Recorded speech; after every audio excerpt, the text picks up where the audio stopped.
Hello dear students, welcome to this channel. कैसे हैं आप सब? मैं आशा करती हूँ कि आप सब अच्छे होंगे, खुश होंगे और पढ़ाई कर रहे होंगे।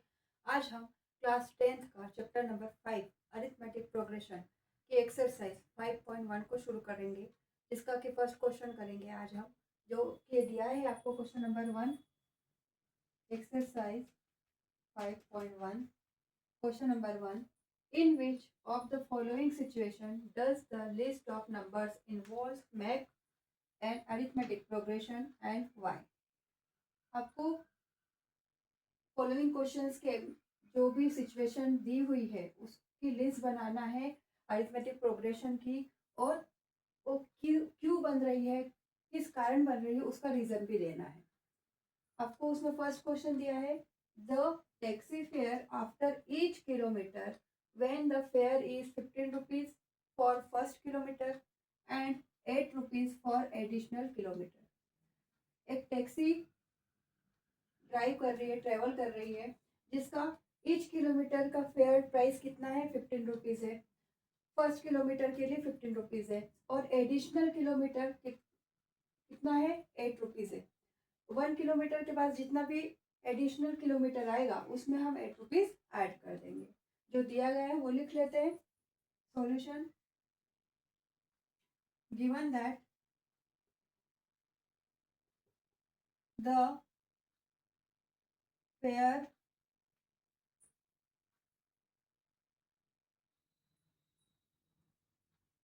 For travelling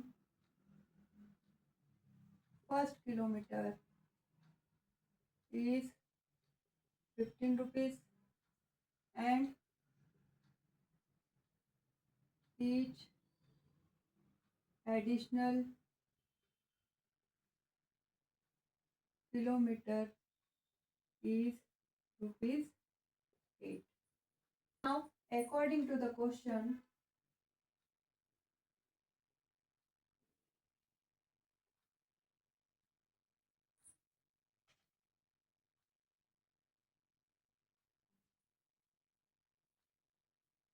the fare for journey 1 kilometer, 2 kilometer, 3 kilometer, 4 kilometer, and so on are क्या आएगा उसके लिए? इसके लिए हम क्या लिख सकते हैं? 1 किलोमीटर को क्या लिखेंगे? 1 किलोमीटर ही लिखेंगे। 2 किलोमीटर को क्या लिखेंगे? 1 प्लस 1 किलोमीटर लिखेंगे। इसको क्या लिखेंगे? 1 प्लस 2 इंटू 1 लिखेंगे। तो 2 इंटू 1 इज 2 प्लस 1 इज 3, तो 3 किलोमीटर आ गया। इसके साथ में किलोमीटर चल रहा है, इसमें क्या आएगा? 4 में 1 प्लस 3 इंटू 1 किलोमीटर। तो इस तरीके से हमने उसको एक्सप्रेस कर दिया। तो नाउ अब देखिए 1 किलोमीटर के लिए प्राइस क्या है? 15 रुपीज़ है। तो हम यहाँ पर लिखेंगे 1 किलोमीटर के लिए 15 रुपीज़।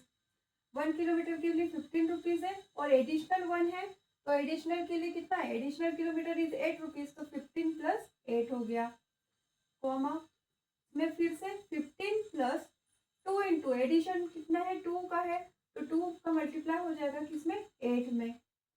1 किलोमीटर के लिए 15 रुपीज़ प्लस 3 इंटू 8 आ गया, all are in rupees and so on. Then इसके लिए क्या मिलेगा हमको? रेंज क्या मिल रही है? लिस्ट कैसी बन रही है? 15 बन रही है। फिर 15 प्लस 8 इज 5 प्लस 8 इज 9 10 13, तो 23। फिर 15 plus 16 comma 15 plus 24 and so on. तो 15 कॉमा 23 कॉमा ये कितना हो गया? 31, ये कितना हो गया? 39 एंड सो ऑन। तो देखिए ये क्या हो गया? अरिथमेटिक प्रोग्रेशन की लिस्ट बन गई हमारे पास। तो this is the form of AP. इसका डिफरेंस देख लीजिए, दोनों में डिफरेंस कितना है? 8 का है, 8 8 का डिफरेंस है। दोनों के डिफरेंस को देखें तो हमको 8 डिफरेंस मिल रहा है। इन दोनों का भी डिफरेंस देखें तो 8 है, इन दोनों का डिफरेंस भी देखें तो 8 है। इसके आगे जो भी टर्म्स आएंगे उसमें डिफरेंस कितने का आएगा, 8 का आएगा। तो आप लिख सकते हैं hear each term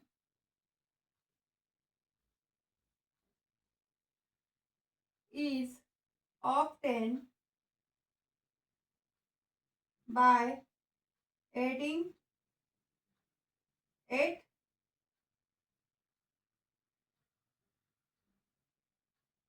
to the preceding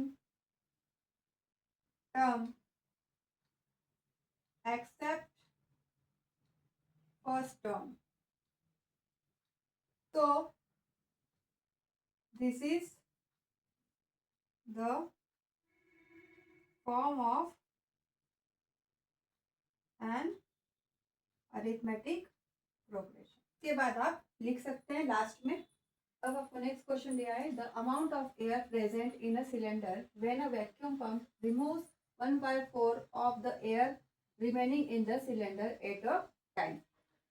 अब amount of air present in the cylinder when the vacuum pump is removed, जब हम वैक्यूम पंप को रिमूव करते हैं तो रिमेनिंग एयर कितनी है उस सिलेंडर में, 1/4 क्या हो जाती है, कम हो जाती है। रिमूव होना मतलब कम होना, तो प्रेजेंट एयर से क्या हो जाएगी, वो कम हो जाएगी। तो suppose the amount of air present in the cylinder is any unit XYZ, okay.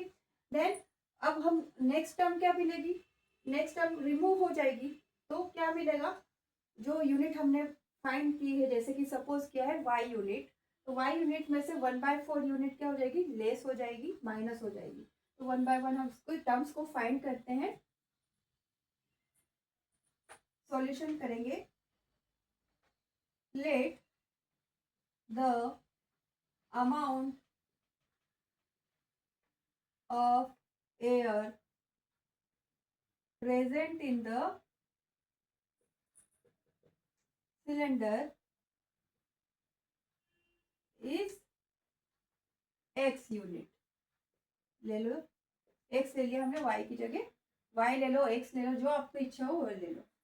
अब now next point is remaining air in the vacuum pump for first time, no?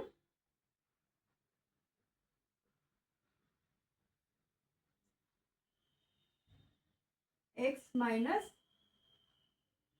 x by 4, 1/4 less हो गया, मतलब 1/4 मतलब जो जितना x unit था उसमें से मल्टीप्लाई हो जाएगा 1/4 का, तो x माइनस x/4 आ गया। इसको सॉल्व करेंगे, इक्वल टू एलसीएम लेंगे 4, यहाँ पर कुछ नहीं तो 1 आएगा, 1 का मल्टीप्लाई 4 में होगा तो 4 into x, 4x minus x, तो आपको मिलेगा 4x minus x is 3x/4। अब नेक्स्ट पॉइंट आएगा remaining air in the vacuum pump for second time. Second time में क्या आएगा, सेकेंड टाइम में जो हमें फर्स्ट टाइम मिला है, क्या मिला है, 3x/4 minus 1/4 multiply by 3x/4।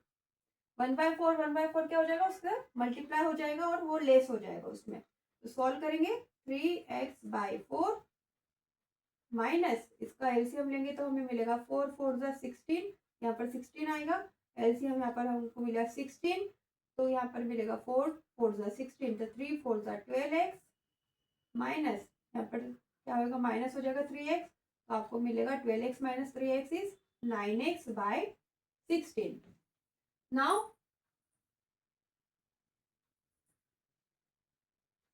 The list of numbers are, क्या आएगा, लिस्ट ऑफ नंबर्स, फर्स्ट क्या था, x था, फिर क्या आया 3x/4 फिर क्या आया 9x/16 and so on. Common difference निकालेंगे दोनों में तो हमें मिलेगा 3x/4 माइनस एक्स, एलसीएम लेंगे तो 1 यहाँ पर आएगा, यहाँ पर एलसीएम लिया तो 4 आया, तो सॉल्व करेंगे 3x माइनस 4 का अंदर मल्टीप्लाई होगा तो 4x, यहाँ पर मिलेगा 3x minus 4x is minus x/4। अब देखिए इन दोनों का कॉमन डिफरेंस निकालिए, 9x माइनस 16 माइनस 3x/4, इसमें 4 का मल्टीप्लाई कर देंगे तो हमको क्या मिलेगा 16 एलसीएम आ जाएगा, यहाँ पर हम 16 लिख लेते हैं, अंदर मिलेगा, सॉल्व करेंगे 9x माइनस 3 4 12 x, यहाँ पर माइनस करेंगे तो हमको मिलेगा 3x/16। हमें दोनों डिफरेंस सेम मिल रहे हैं क्या? नहीं मिल रहे, तो that difference is not equal. लिखेंगे यहाँ पे that is difference between two consecutive terms are not same, hence it does not form of an arithmetic progression। इस तरीके से हमने आज क्वेश्चन नंबर 1 का फर्स्ट और सेकंड क्वेश्चन बहुत अच्छे से समझा है। मैं आशा करती हूँ कि आपको आज का वीडियो बहुत अच्छे से समझ में आया होगा। अगर आपको आज का वीडियो अच्छे से समझ में आया तो लाइक करना, शेयर करना, सब्सक्राइब करना ना भूलना। Thank you very much.